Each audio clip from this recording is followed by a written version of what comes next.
Աստծո խոսքը ասում է մարդու սրտի առատությունից լեզուն կխոսի, այսինքն մարդու սիրտը ինչով որ լցված է, մարդու լեզուն բնականաբար արտահայտում է իր սրտի պարունակությունը։ Ուրեմն սիրելիներս, այսպիսի հայտնություն եմ ես ստանում այս խոսքից, որ բամբասող, չարախոսող մարդը, կոնկրետի նկատի ունեմ ինձ, քեզ,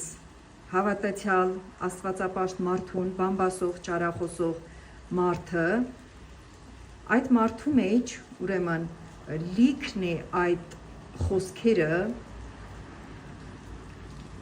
անօրենի պիղծ դևերի ձևով։ Ես այդպես եմ հայտնությունը ստացել, այսինքն այդ պիղծ դևերը բնակվում են այդ բամբասող, այդ չարախոսող մարդու որովայնի մեջ, տարբեր օրգանների մեջ են բնակվում։ Եվ ասեմ ձեզ, դրանք հանգիստ չեն տալիս այդ մարդուն, կարող են գիշերը անքուն պահել, կարող են զանազան հիվանդություններ առաջացնել այդ մարդու մեջ։ Եվ ուրեմն, ինչ է պետք անել,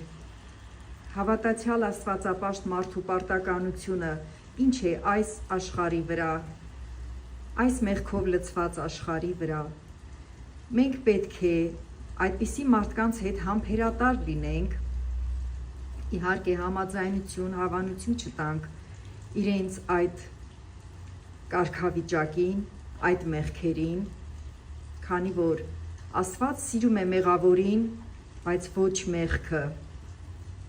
Մենք պետք է այդ մարդկանց հետ համբերատար լինենք և համբերատարությամբ շահենք նրանց։ Ժամանակ առ ժամանակ մատուցելով Աստծո խոսքը նրանց, փորձելով մոտեցնել սրբության Աստծուն, որովհետև այդ մարդիկ ուղիղ իմաստով դժոխքի ճանապարհին են կանգնած։ Իսկ մեր գործը ինչ է։ Աստվածապաշտ մարդու ամենակարևոր անելիքը այս երկրագնդի վրա նախ իր հոգին փրկության ճամփի մեջ հաստատուն պահելն է և երկրորդը շատ ու շատ մարդկային հոգիներ շահելը, փրկելը։ Այսինքն մենք պետք է կատարենք մեր Տեր Հիսուս Քրիստոսի սկսած գործը, պիտի շարունակենք նրա սկսած